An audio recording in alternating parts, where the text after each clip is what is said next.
네, 원투펀치 클래식 55회 시작해 보겠습니다. 자, 오늘 주제는 프리미어리그가 지금 38경기 중에 거의 평균 5경기가 남아있는 상황입니다. 이 시점에서는 당연히 우승 경쟁과 4위 자리 싸움이 굉장히 치열하게 벌어지고 있는데 가장 좀 큰 포인트지 않을까 싶어요. 그래서 오늘 클래식에서 이 주제를 안 다룰 수가 없을 것 같습니다. 제가 더 크게 웃고 싶지만 네. 한 2주 전까지만 해도 비관적이었기 때문에 그렇죠. 여기서도 더 크게 웃는 우를 범하지 않겠습니다. 겸허하겠습니다.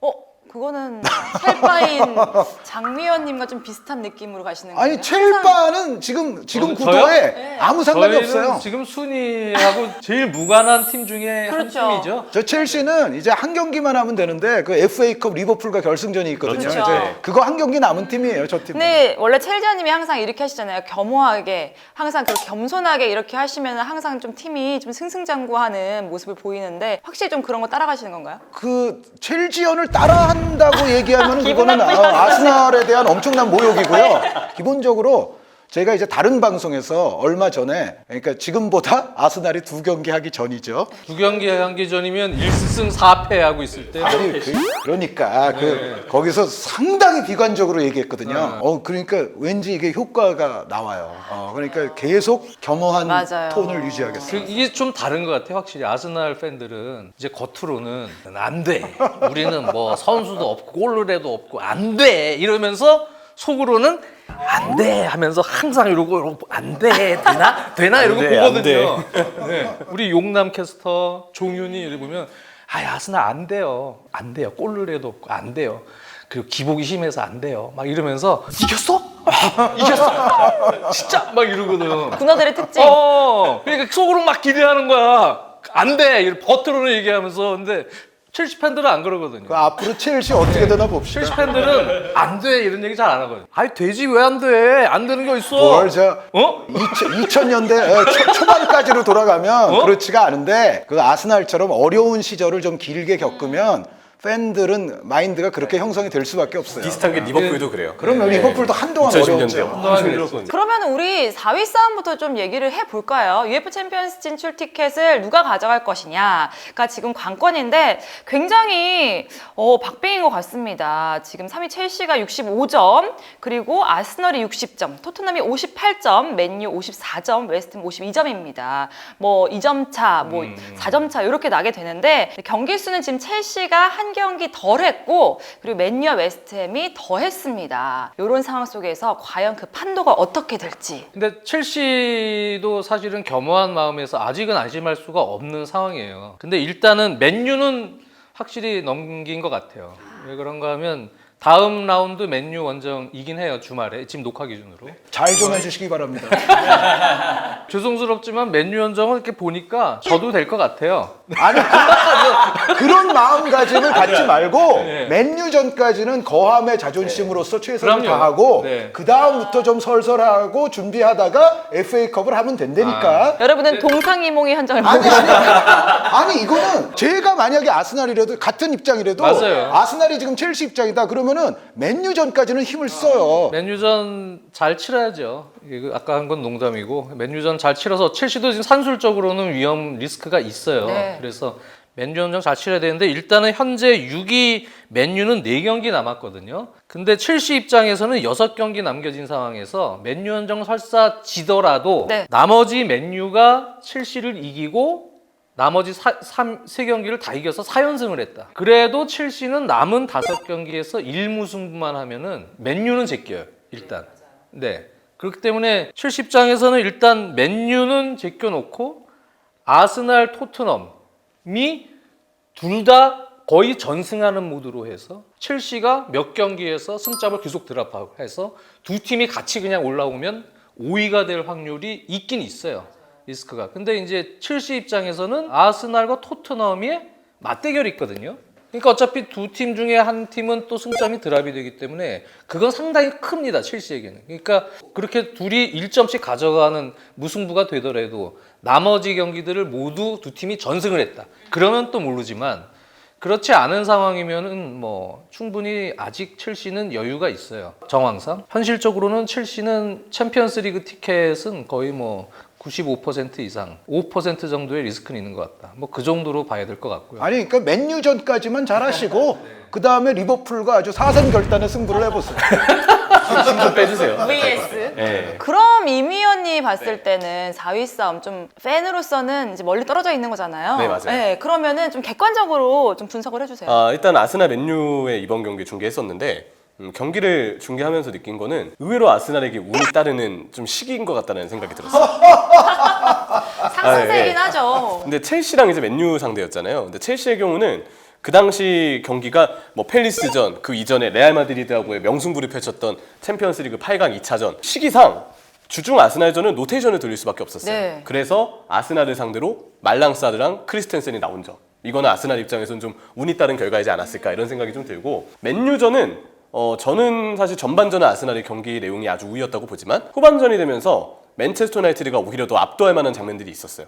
전반전에 지오고 달로가 골대 한번 맞추고 후반전에도 지오고 달로는 골대를 한번 맞추고 호날두는 골을 넣었지만 오프사이드로 취소가 되고 브루노 페르난데스는 페널티킥 기회를 얻었고 여기에 또 누누 타바레스의 좀 어이없는 핸드볼 실수, 수비 실수가 나와서 페르난데스가 찼는데 이게 또 골대를 맞고 실축이 되는 행운이 따랐습니다. 이거 내용적으로는 후반전 한 10분, 20분 정도 맨유가 잡고 갔기 때문에 그 많았던 기회 중에 한두 개만 살렸어도 저는 만약에 맨유가 그 시간대에 2대2가 됐으면 맨유가 역전까지 가능했을 거라고 생각해요. 분위기상은 그랬습니다. 근데 그때 맨유가 넣어야 할 때 넣지 못했고 그라니트 자카의 놀라운 한 방이 정말 딱 필요한 타이밍에 터졌기 때문에 이 경기는 아스날 팬들에게 정말 큰 짜릿함을 줬을 거라고 생각해요. 근데 그 짜릿함은 운도 조금 따른 결과다.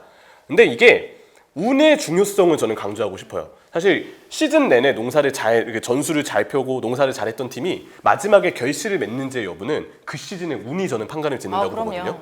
근데 토트넘의 경우는 최근 그 운이 약간 약해지면서 오히려 상대가 토트넘의 스타일 해리케인과 손흥민의 패턴 플레이를 좀 간파하기 시작했고 도어티의 부상이라는 악재도 작용이 됐고 그래서 토트넘은 오히려 최근 경기들 운이 따르지 않고 뭐 브렌트포드전은 사실 질만한 경기였는데 비긴 거는 사실 운이 좀 따른 걸 수 있지만 어쨌든 이기지는 못하고 있어요. 근데 아스날의 경우는 T1이와 파티의 부상, 토미야스의 늦은 복귀라는 점에서 조금 불운한 요소들은 있었지만 최근 두 경기는 오히려 운이 따랐고 이 두 경기의 결과가 토트넘과 아스날의 차이를 만들 수도 있을 거라고 생각합니다. 그 아스날이 10여 년 동안 운이 안 따른 팀이기 때문에 그렇죠. 요 몇 경기는 좀 운이 따릅시다. 저희도 그런 시기가 있었기 때문에 좀 마음이 몇 공감이 많이 경기 가요. 다? 네. 아스날의 경우는 이 두 경기의 원동력이 좀 있을 것이고 에이네니의 조금 로콩가를 대신한 활약이 그래도 좋은 편인데다가 아르테타 감독도 무리한 4-3-3의 비슷한 전술의 운영보다는 다시 비대칭 백스리를 쓰면서 3-2-5의 기조로 돌아온 게 매우 다행인 것 같아요. 그리고 토미야스가 맨유전 후반전 막판을 통해서 복귀했습니다. 토미야스가 이제 다시 선발로만 돌아온다면 전력이 더 밸런스 있게 유지가 될 거기 때문에 저는 아스날이 분명 유리한 위치에는 있다고 생각을 해요. 그러면 지금 아스널의 기운이 좋다라고 얘기를 하셨는데 임 위원님이 지금 사실 많은 분들이 토트넘과 아스널의 이 파전이다라는 얘기를 많이 하거든요. 일단 맨체스터 유나이티드는 경기 수도 그렇고 승점으로도 그렇고 액면가로 좀 이제는 차이가 있는 게 사실이니까. 그러나 저는 아직 뭐 맨체스터 유나이티드도 완전히 배제하고 있지는 않아요. 그래서 첼시에게 좀 열심히 해달라는 얘기를 한 거거든요. 그런데 그 아스날이 지금 다시 좀 좋은 상황이 된 거는 맞아요. 예, 그러니까 앞으로 이제 남은 일정을 보더라도 토트넘은 레스터, 리버풀, 아스날 지나서 이제 번리, 노리치거든요. 그리고 아스날은 웨스트햄, 리즈, 토트넘 맞대결 지나서 뉴캐슬, 에버턴으로 끝나는데 이 일정을 봤을 때는요, 일단 아스날이 웨스트햄을 상대하고 토트넘이 레스터를 상대하는 거는 요거는 아주 비슷한 의미가 있어요. 그러니까 뭐냐면 웨스트햄은 지금 일단은 유로파리그 4강전에 집중하고 있거든요. 그러니까 웨스트햄도 사실은 지금 순위상으로 보면 좀 더 할 수도 있는 시즌이고 사실은 유로파리그 꼭 우승을 한다는 보장은 없기 때문에 사실 웨스트햄도 순위가 신경 쓰이기는 하겠지만 그래도 일단은 웨스트햄 같은 경우는 당장 유로파리그라는 자신들의 정말 클럽 역사에서 굉장히 큰 일이 눈앞에 와 있는 상황이라서 웨스트햄은 일단은 유로파리그 프랑크푸르트 경기에서 힘을 상당히 쓴 다음에 아스날하고 싸우는 거고요. 근데 레스터는 어떻게 보면 더합니다. 네. 레스터 같은 경우는 이제 이 팀은 남은 게 유로파 컨퍼런스 리그밖에 없어요. 네. 이 팀은 사실상 위로 올라가기도 어렵고 밑으로 떨어지기도 어려운 그런 순위라서 레스터 같은 경우는 완전히 그 로마와의 그 두 경기에 웨스트햄도 집중을 하지만 레스터는 뭐 그 이상의 집중을 한다고 보여지거든요. 그래서 웨스트햄도 4월 28일, 레스터도 4월 28일에 각각 유럽 무대 경기를 하고 아스날과 토트넘을 만나게 돼 있어요. 그래서 요 매치업들은 아스날과 저는 토트넘이 무조건 유리한 매치업이라고 봐요. 그러니까 웨스트햄과 레스터는 일단 그 경기들에서 힘을 많이 쓸 거니까. 그리고 그 다음에 아스날이 리즈를 만날 때 토트넘이 리버풀을 만납니다. 네. 리버풀 우승으로 달려가야 하지 않겠습니까? 우리도 급합니다. 그렇죠. 안 피해듭니다. 물론 네. 리버풀도 비아레알과의 그 두 경기라는 굉장히 신경 쓰이는 경기들이 있지만 그럼에도 불구하고 여기서 리그도 단 한 번도 실족을 허용해서는 안 되거든요. 네. 믿고 있고요. 갑자기 결합을 했어요. 리버풀 믿고 있습니다. 그런데 이제 아스날은 그럴 때 리즈와 붙는데 리즈가 제시마시 감독으로 교체된 이후에 최근 성적이 좋아요. 최근 5경기에서 3승 2무에다가 그 로드리고 모레노 선수의 득점력이 요즘 감독 교체 이후에 살아났어요. 네. 그리고 리즈가 지금 강등으로부터 완벽하게 안전하진 않아요. 그래서 사실은 약간 아스날에게도 조금의 껄끄러움은 있어요. 그러니까 말씀드렸던 대로 감독 교체 이후 최근 리즈가 페이스가 좋다. 공격수도 살아난 선수가 확연하게 로드리고 선수가 보이고 여기에 완벽하게 강등으로부터 멀어지기 위해서는 리즈도 아직은 열심히 지금 해야 되는 시기라서 조금 껄끄럽긴 한데 그래도 리버풀보단 아니잖아요. 그러니까요. 제발, 제발. 갑자기 둘이 연대. 리버풀! 뭐 하는 거야? 관심이 없어라. 자, 그래서 리버풀이 일단 잘해 주셔야 되고요. 그 다음에 북런던 더비는 우리의 운명을 우리가 결정해야 되는 경기죠. 그건 토트넘도 마찬가지고 아스날도 마찬가지예요. 그래서 그 경기는 정말 사생결단이고 사실 이 경기가 가장 중요하긴 하죠. 그래서 이 경기의 승패가 뭔가 마지막 순위를 가르는데 가장 영향이 클 공사는 크고요. 근데 이제 그 다음에 또 보면 아스날도 좀 껄끄럽고 토트넘도 좀 껄끄러워요. 그 다음 일정은 뭐냐면 아스날은 뉴캐슬인데 뉴캐슬이 3연패를 당한 후에 최근에 울브스, 레스터, 팰리스, 노리치를 상대로 4연승이에요. 그러니까 뉴캐슬이 그러니까 이제 돈이 많아진 팀이 완전히 좀 자리를 잡고 지금 이제 강등이나 이런 순위에 대한 부담이 없어져 놓으니까 새로 맞춰간 그 선수들이 오히려 지금 실력 발휘를 하는 그런 시기에 접어들어 있거든요. 지금 순위도 최근에 수직 상승을 해서 9등까지 올라갔어요. 그래서 뉴캐슬이 까다롭긴 한데 반면에 토트넘도 17등인 번리와 대결하거든요. 지금 17등입니다. 번리도 숀 다이치 감독과의 결별 이후에 웨스트햄전 무승부에다가 사우스햄튼 울브스를 상대로 2연승을 거두고 있어요. 그러니까 번리도 지금 정말 생존을 위한 아주 몸부림의 시기거든요. 최근에 번리 하는 걸 보면 제가 번리 경기를 약간 봤는데 이 웬만해서는 쉽사리 안 지겠다. 어느 팀이랑 붙어도.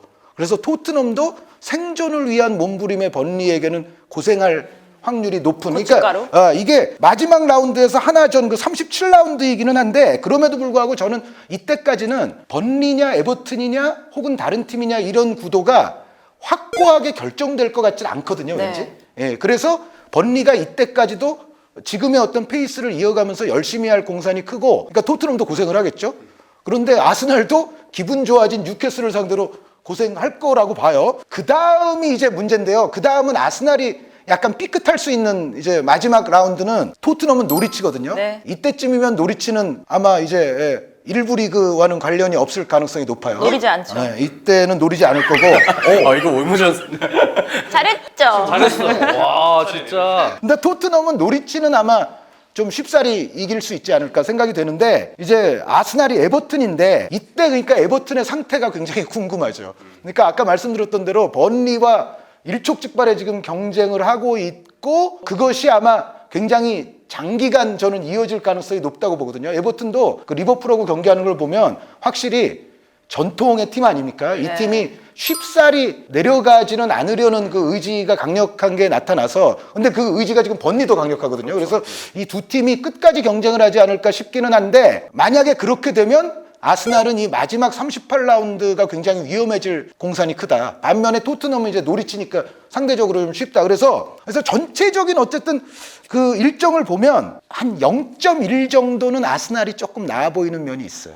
0.1 정도. 근데 그 0.1의 그 백지 한 장 정도로 아스날이 조금 나아 보이는데 이 일정을 총체적으로 보면은요. 그리고 최근에 아스날의 어떤 분위기나 정말 아스날 팬들이 근심하던 선수들이 잘해주고 있거든요. 에디 은케티아, 네네. 그라닛 자카, 엘네니 이런 선수들이 잘해주는 거는 아스날로서는 새로운 영입과도 같거든요. 그래서 지금 뭐 운과 분위기가 틀림없이 좋은 거는 사실이에요. 그래서 전체적으로는 5경기를 비교해 봤을 때는 아스날이 0.1 정도는 낮다. 그런데 거기에 가장 포인트를 쥐고 계신 분들은 리버풀이에요. 네. 저는 그 0.1 낳은 가장 큰 이유가 리버풀이 그래도 토트넘을 잡아야만 하고 잡아주지 않을까라는 기대감에서 그런 말씀을 드리지만 혹시 리버풀이 거기서 제 역할을 못 해주시면 이거는 오히려 반대가 될 수도 있다. 아스날이 부탁할 사람이 많네요. 첼시한테 맨유를 잡아달라 부탁해야 되고. 그리고 역사적으로 아스날과 리버풀은 그렇게 악감정이 없는 클럽들이에요. 역사적으로. 예전에 그 힐스보로 참사가 발생했을 때 아스날 구단이 협조적으로 일정도 밀어주고 추모에도 정성을 다해줬다는 그 자료들이 있더라고요. 그래서 그때부터 형제더비인 거예요?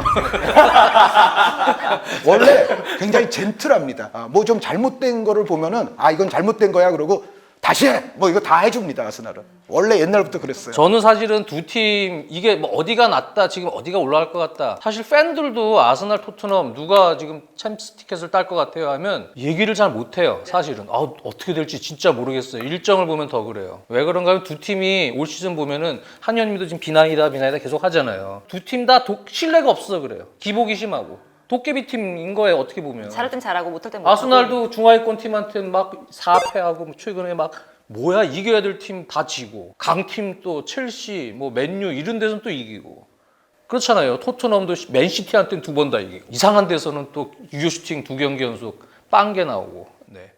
그러니까 두 팀 자체가 신뢰가 없어요 일단. 지금 일정들이 한의원님이 일정 얘기했고 토트넘 또 남은 일정 또 다 얘기를 했지만 지금 어떤 팀이 돼도 프리미어리그 레벨에 지금 있는 팀들 붙으면 아스날, 토트넘, 프리미어리그 최약체 팀도 이 두 팀이 확실히 이긴다? 보장할 수가 없어요. 그만큼 신뢰가 없어요. 첼시는 보장할 수 있어요 그렇게? 첼시는 그래도 조금 낫죠. 그것보다는. 그 승점 몇 점 앞선다고 그것도 별 차이도 그래서 없어 지금. 훨씬 좀 올라갔어요. 제가 보면 이게 어떤 상황이냐면 지금 웨스트햄도 물론 유로파리그 지금 우승을 해서 챔스 티켓 따려고 지금 그쪽으로 들어오겠죠. 그래서 완전 유로파리그 준결승 프랑크푸르트전 올인인데 이 경기는 분명히 안토니오 놓고 부분적 로테이션하고 역습할 거예요. 근데 그런 경기 웨스트햄 홈 경기죠.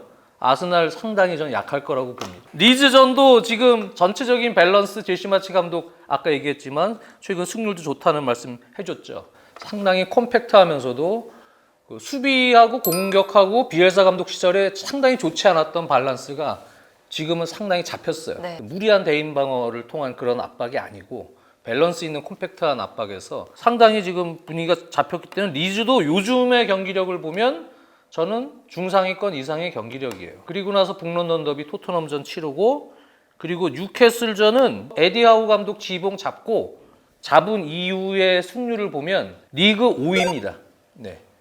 그러니까 지금 어떻게 보면 강팀이라고 봐야 돼요. 기마랑이스가 완전히 팀에 적응했어요. 지난 경기 보면은 기마랑이스가 이제 완전 팀의 중심이 돼서 조언을 해주고 있고 지난 경기 같은 경우는 조엘링턴이 전반 공격을 봤어요. 미드필더가 아니고 되게 잘해줬어요. 지금 팀이 뉴캐슬은 강팀이 됐어요. 그래서 아스날은 이렇게 엄밀히 보면 에버튼전 한현님 얘기했다시피 그때 강등 위기가 어떻게 될지 모르겠어요. 근데 만약 그때 이겨야 되는 진짜 강등 로이드 그게 되는 경기가 되면 지금 아스날 일정 엄청 빡셉니다. 네, 제가 보면 여기서 승점이 계속 드랍될 수도 있어요. 맞아요. 그래서 어떻게 될지 한현도 몰라요. 얘기했지만 맨유가 민척하고 4경기를 다 이겼다. 그러면 또 몰라요. 여보세요. 첼시부터 좀 잘해주라니까 그거를 그거 다 근데- 이긴다는 그 얘기를 해. 근데 토트넘도 지금 그래요. 레스터전도 말씀해 주셨지만 레스터전 뭐 유로파 컨퍼런스밖에 없다. 그것도 그렇고 리버풀 원정은 말할 것도 없고 아스날과의 맞대결이 있고 번리가 지금 최근에 감독 바뀌었잖아요. 23세 이하 감독 마이클 잭슨 감독이라고요. 확실히 그 션다이시의 그 성붉은 그런 축구는 아니에요. 근데 압박을 아주 상당히 높은 위치에서 수행을 하면서 아기자기하게 좀 풀어가서 공격을 만들려는 스타일이에요. 그래서 팀 스타일은 좀 바뀌었어요. 근데 토트넘 입장에서는 저는 오히려 요즘에 그 2연패 당할 때 보면 어떻게 보면 토트넘은 어떻게 공략해야 되는지 지금 타 팀들이 브라이튼이랑 브랜트포드가 알려줬거든요. 케인 쪽의 줄기 이런 쪽을 그냥 수비 시에는 토트넘 전술에 맞는 전술적 마크맨을 붙여갖고 압박을 시켜서 2차 빌드업을 아예 봉쇄해버리면 답이 없어요. 토트넘이. 그러니까 지금 이게 나왔어요. 앞에 있는 다른 팀들은 아마 비슷하게 토트넘을 공략할 것 같아요. 근데 번니는 마이클 잭슨 이 새로운 감독이 그 정도의 능력이 있을지 모르겠어요. 지금 4백에 기반한 그냥 4-4-2 운영을 하는데 변형적인 전술을 쓰면서 그렇게 토트넘을 상대할 정도의 역량이 되는지 그거에 대해서는 아직 검증이 안 된 감독이고 저는 이러한 스타일의 번니가 오히려 예전에 한번 크게 당한 이후부터 내려서서 번니가 션다이시 감독이 내려서서 지역방을 해버렸거든요. 토트넘전에는 공간 안 주려고. 그 감독보다는 오히려 상대하기 편할 것 같아요. 토트넘 입장에서는. 그리고 나서 노리치는 한현님 말씀대로 강등이 거의 결정된 상황에서 경기 치를 가능성이 높죠. 그래서 제가 보면은 토트넘이 마지막 번니 노리치전이 저 개인적으로 보면 아스날 일정보다 요 두 경기 때문에 상당히 유리하다? 좋은 일정일 수도 있어요. 북런던 더비 결과가 뭐 어떻게 될지 모르죠. 근데 어찌됐든 토트넘이 그렇게 조금 유리한 상황일 수도 있어요. 그럼에도 알 수는 없어요. 지금 경기력 자체가 워낙 기복이 심해서 저는 4위 싸움은 결국은 한의원님이 처음에 얘기했던 게 정답 같다. 운 좋은 팀이 올라갈 것 같다. 문제는 아스날은 한 번도 최근 오랜 기간 동안 역전을 한 적이 없어요. 그만큼 팀 리더십이 없는 거예요. 반전을 시킬 만한 리더십이 없는데 저는 근데 요새 이렇게 보면 특히 이번 두 경기 보면서 아 이번에 그 챔스에 대한 동기부여가 있고 그다음에 이렇게 보니까 조금씩 나올 것 같아요. 그리고 선수들 분위기가 그러니까 토트넘 맨유보다 확실히 최근에 보면은 아스날이 그러니까 뚜렷한 정말 리더나 슈퍼스타가 그런 건 없어도 없어요. 네. 뭔가 전체적인 팀 분위기는 가장 좋아 보여요. 그래서 지금 너무 오랜 기간 그런 역전승이 없었거든요. 선제골 먼저 먹으면 그냥 승리가 없는 거예요. 되게 오래됐어요, 그게 아스날이.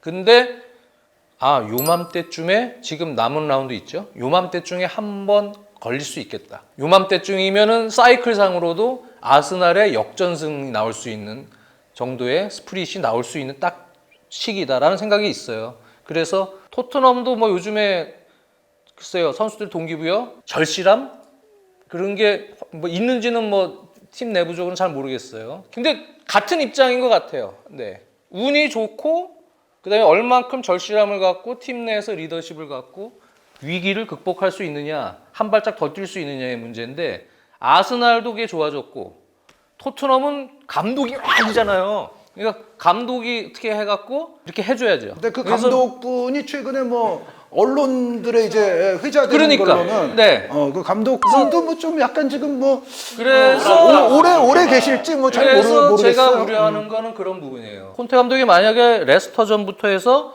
리버풀 원정도 졌다. 아스날 북런던 더비 패퇴. 그러면 과연 이게 나올 거냐 마지막에 아니면 그 전 단계에서 막 나올 거냐. 콘테 감독은 예전 첼시에 이제 떠나기 전에 모습도 그랬지만 무언가 팀에 대한 열정 동기부여가 없어지면 아무것도 안 합니다. 저는 가장 중요한 거는 그냥 리버풀이에요. 네. 근데 저는 개인적으로 리버풀도 토트넘이 제일 고비라고 보거든요. 딱 싫어하는 스타일이죠. 그래서 사실 알 수 없어요. 저는 리버풀 원정이 오히려 토트넘은 경기력이 더 좋을 거라고 봐요. 그렇기 때문에 진짜 알 수 없거든요. 그래서 뭐 전부 결론이 알 수 없대. 그렇죠. 예. 사실 수 알 수 없는데 없죠, 다. 그냥 첼시 팬 입장에서는 알 필요가 없어요. 그러니까 근데 액면가의 알기도 싫고 승점을 이렇게 계산을 해보면 아스날이 사실은 경기 상대들도 조금 버겁죠. 네, 최근 분위기는 저는 토트넘이 승점 1점 정도 앞설 수도 있다고 봐요. 그거는 북런던 더비에서 아스날이 결과를 못 가져간다는 전제가 깔려야죠. 북런던 더비에서 토트넘이 만약에 잡으면 아스날 그러면 토트넘이 1점 정도 올라갈 수 있어요. 아니 근데 북런던 더비에서 토트넘이 잡으면 그 자체로 토트넘이 그렇죠. 1점이 앞서요. 그럼 나머지 경기는 변수가 아니라는 얘기예요. 지금 그렇게 되면. 그래서 지금이 2점 차잖아요. 결론 북런던 더비가 결론. 분위기를 잘 타는 팀이 어떤 팀이 될지 지켜봐야 될 것 같습니다. 자, 임미연님의 가슴에 불을 지피고 있는 팀이 있습니다. 바로 리버풀인데 맨시티가 불을 지피고 있잖아요. 지금 승점 1점 차예요. 과연 이게 어떻게 될지. 일단 앞으로의 일정은 양 팀이 5경기씩 남아 있습니다. 맨시티가 지금 그 연기된 울버햄튼전을 언제 치를지는 아직 날짜가 확정이 안 됐더라고요. 그래서 이것까지는 그냥 날짜 미정으로 우리가 좀 보면 될 것 같은데 맨시티의 향후 일정이 리즈, 뉴캐슬, 웨스트햄, 아스톤빌라, 울버햄튼입니다. 근데 리버풀의 경우는 뉴캐슬, 토트넘, 아스톤빌라, 사우스햄튼, 울버햄튼 이렇게 5경기예요. 근데 이제 거기서 한 말씀 드리자면 맨체스터 시티가 울버햄튼전이 수년 경기가 있고 수년 경기죠. 리버풀이 사우스햄튼전이 수년 경기가 됐거든요. 네. 왜냐하면 이게 이제 리버풀이 첼시랑 FA컵을 해야 되기 때문에. 근데 아마 제 생각에는 프리미어리그 연맹에서 요 두 경기를 같은 일정에 넣어줄 거예요. 같은 그럴 일정인데 가능성이 지금 제가 예상하기에는 현지 시각으로 5월 17일이나 18일.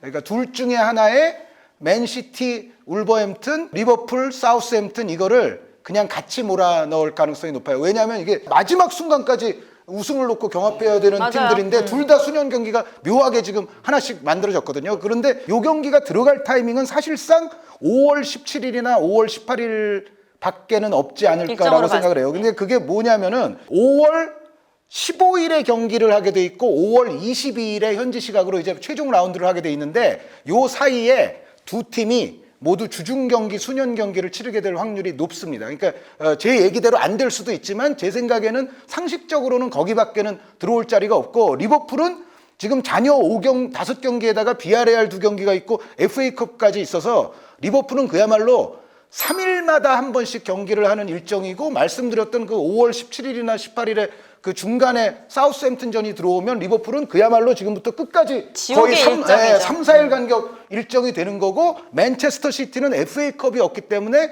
그 면에 있어서는 약간의 숨통은 있습니다. 아주 살짝. 예. 그러니까 일정 자체는 만나는 팀들의 면면을 보더라도 리버풀은 지금 4위권 싸움이 바쁜 토트넘이 껴있죠. 근데 맨체스터 시티는 순위권으로 보면 강등권 팀이 있는 것도 아니고 리즈의 경우는 지금 그래도 어느 정도 번리나 에버튼에 비하면 여유권에 좀 있는 팀으로 속하기 때문에 맨시티가 오히려 순위 부담이 비교적 덜한 팀들을 상대한다는 게 리그 일정상으로도 이점이 있어요. 그리고 한 의원님의 말씀처럼 쉬는 시간도 조금 더 여유롭다. 이런 부분이 역시 맨시티로서 일정이 좀 유리하다는 것을 말해주게 되고 리버풀이 특히 변수가 많은 게 이번 주말 경기인 뉴캐슬전입니다. 이 뉴캐슬전이 시간상으로 보면 비아레알과의 4강 1차전, 챔피언스리그 4강 1차전이 끝나고 이틀도 채 못 쉬고 경기를 해야 돼요. 그리고 비아레알과의 경기 자체도 리버풀은 당연히 주전들을 내세워서 아마 지난 주말에 있었던 에버튼전의 라인업이 핸더슨, 케이타 정도만 좀 바뀔 수 있겠지만 나머지는 거의 동일하게 비아레알과의 경기까지는 주전이 몰고 갈 것 같거든요. 근데 상식적으로 비아레알전과 뉴캐슬전 사이에 이틀도 되지 않는 휴식 시간을 고려하면 이동거리까지 생각을 했을 때 리버풀이 뉴캐슬전과 비아레알전에 임하는 혹은 에버튼전과 뉴캐슬전에 임하는 라인업은 큰 폭으로 달라질 거라고 생각해요. 아마 클롭 감독이 에버튼전도 주전들을 꽤 많이 내세웠고 그렇다는 것은 비아레알전까지 그 주전들을 끌고 갈 가능성이 높다. 그러면 중간에 껴있는 이 리그 주말 뉴캐슬전은 로테이션이 대폭 가동될 가능성이 매우 큰 경기로 생각을 해야 된다고 봅니다. 어쨌든 로테이션이 가동되는 경기 그리고 선수들의 휴식 시간이 짧다는 점에서 봤을 때 리버풀의 가장 큰 고비는 뉴캐슬 원정이라고 볼 수 있어요. 리버풀은 뉴캐슬을 반드시 이겨야 됩니다. 왜냐하면 리버풀이 토트넘을 만나기 이전까지 우승에 대한 열망이 최고조로 올라간 상태에서 토트넘을 만나야 되기 때문에 절대로 리버풀은 뉴캐슬을 이기십시오. 돈이 모든 걸 다 얘기하지 않습니다. 만약에 토트넘을 꺾어주신다면 네. 저는 그 이후에도 리버풀을 응원하겠습니다. 아무나 우승하라 그래요. 우린 루이스 디아스만 믿어야 될 것 같아요. 어쨌든 이 리버풀이 조건부 지금 동맹이잖아요. 근데 조건부 동맹인데 이번 주말이 고비입니다. 뉴캐슬전이 시기상 좀 어려운 경기 있고 그런 부분들 때문에 뉴캐슬전, 토트넘전까지 리버풀이 일정상 변수가 더 많다고 생각을 하고요. 맨체스터 시티의 경우는 아마 그 한 의원님 말씀처럼 웨스트햄전과 최종전 빌라전 사이에 울버햄튼 경기가 주중에 낄 것 같아요. 왜냐면 지난 시즌도 수년 경기가 그 미뤄진 경기들이 최종전 이전에 주중에도 막 치러지고 그랬었거든요. 같은 이 일정 조정이 일어날 것 같은데 아마 많은 리버풀 팬분들은 울버햄튼이 또 한번 맨시티를 잡아주기를 기대하실 겁니다. 예전에 누누 산투 감독이 있을 때 2019-20 시즌 때 맨시티의 발목을 울버햄튼이 많이 잡아줬거든요. 아다마 트라우레도 골을 넣었었고 그래서 그때 맨시티가 울버햄튼에게 발목을 잡히면서 흐름이 끊긴 덕에 리버풀이 1강 체제를 확실하게 굳힐 수 있었습니다. 네. 근데 이번에 저는 울버햄튼에게 그런 어떤 기적이 잘 기대되진 않는 것 같아요. 일단 맨체스터 시티가 2019-20 시즌에는 울버햄튼에게 약한 면모를 보였지만 그 이후에는 울버햄튼 만날 때마다 일단 이기고 있고요. 결정적으로 울버햄튼이 최근 올해 초에 비하면 기세가 떨어졌어요. 메가리가 없어요 요즘에. 네. 기세도 떨어졌고 황희찬 선수의 골도 최근에는 터지지 않고 있을 뿐더러 최전방 공격수 라우리 메네스의 폼도 떨어졌고 역습에 능한 아다마 트라우레도 바르셀로나로 이제 팀을 옮겼기 때문에 이러한 부분들이 울버햄튼의 위력이 전보다는 약하다. 그래서 제가 볼 땐 이 경기도 맨시티한테 분수령이 될 가능성은 적을 것 같아요. 그래서 지금까지 얘기한 거는 맨시티가 일정상 변수가 덜한 부분이 있고 그래서 대부분의 예상은 맨시티가 유리할 거라고 보는 게 많을 것 같다. 이렇게 좀 예상을 하고요. 제가 감히 예상해보자면 저는 두 팀 다 전승할 것 같아요. 5경기 전승. 결국에는 한 점. 그러니까 도와드리는데 얻어가는 건 없는 거죠. 그렇죠. 예, 예. 객관적이어야 하기 때문에 2018-19 시즌에도 똑같은 걸 봤기 때문에 그래요. 그리고 눈에 본 게 당연히 확률상 가장 높아 보일 수밖에 없는데 저는 펩이랑 클롭이 너무 위대한 감독들이기 때문에 서로의 라이벌리가 이렇게 딱 포인트가 잡혔을 때 어느 감독도 실수를 할 거라고 생각하지 않아요. 그래서 맨시티도 리버풀도 챔피언스리그, FA컵 이런 일정 변수 다 떠나서 리그에서도 자신들의 페이스를 잃지 않을 것 같다. 완벽함을 보여줄 것이고 실제로 이 두 팀이 지금 잉글랜드에서 가장 압도적인 두 팀이니까 그대로 리그 전승 달릴 가능성이 큽니다. 근데 또 하나 얘기하고 싶은 게 있어요. 두 팀이 이렇게 페이스를 쭉 올리잖아요. 그러면 아니 이 두 팀 모두가 리그에서의 페이스 그대로 오히려 챔피언스리그에서 지치기보다는 똑같이 힘을 받고 챔피언스리그에서 기세를 더 올릴 수 있을 거라고 생각해요. 그래서 감히 예상하자면 두 팀 다 리그는 전승할 것 같다. 맨시티가 그럼 리그를 우승하게 되겠죠. 근데 그만큼 두 팀 모두 기세가 올라와서 챔피언스리그도 이 두 팀 중에 한 팀이 들 가능성이 저는 높을 거라고 임 생각해요. 의원님이 더 지금 멋있다. 그걸 알았어요. 리그는 지금 1점도 뒤지고 있고 뭐 일정도 더 어려운 상황에서 리그는 뺏길지라도 챔피언스 리그를 다시 한번 들겠다라는 네. 열망이 지금 있네요. 심장에 그게 들어있는 것 같아요. 근데 어쨌든 이제 리그가 종료가 돼서 아스날이 극적으로 챔피언스리그 티켓을 따고 토트넘이 5위가 돼요. 한해 시즌을 결산하는 의미에서 YTN 한준희 해설위원 모셨습니다. 아, 손흥민 선수가 챔피언스리그 티켓 놓쳐서 아쉬워요. 그러니까 토트넘의 가장 실책은 첼시를 제치지 못한 것이다. 그거 왜 아스날을 걸고 넘어질 필요가 없고 다른 팀을 제쳤으면 되죠. 뭐 맨시티를 제치든 뭐 리버풀을 제치든 누구 하나 제치면 되는 거를 꼭 아스날 탓으로 그거를 돌린다는 것 자체가 그게 말이 안 된다. 라고 저는 대답할 겁니다. 손흥민 선수가 아스날로 이적하면 그러면 이제 아스날은 국민팀으로 등극하지 않겠어요? 팬들을 얻는 거죠. 국민팀을 한번 누려봤으면 하는 바람도 있습니다. 아직 5경기 정도 남아있거든요. 어떻게 될지 정말 얘기한 것처럼 모릅니다. 그 한 경기 한 경기가 살아가는 판인데 과연 그 끝에 챔피언스리그 티켓을 가져갈 팀은 누가 될지 그리고 우승 트로피를 가져갈 팀은 누가 될지 여러분들 지켜보시기 바랍니다. 그럼 다음 주에 뵙겠습니다. 안녕히 계세요.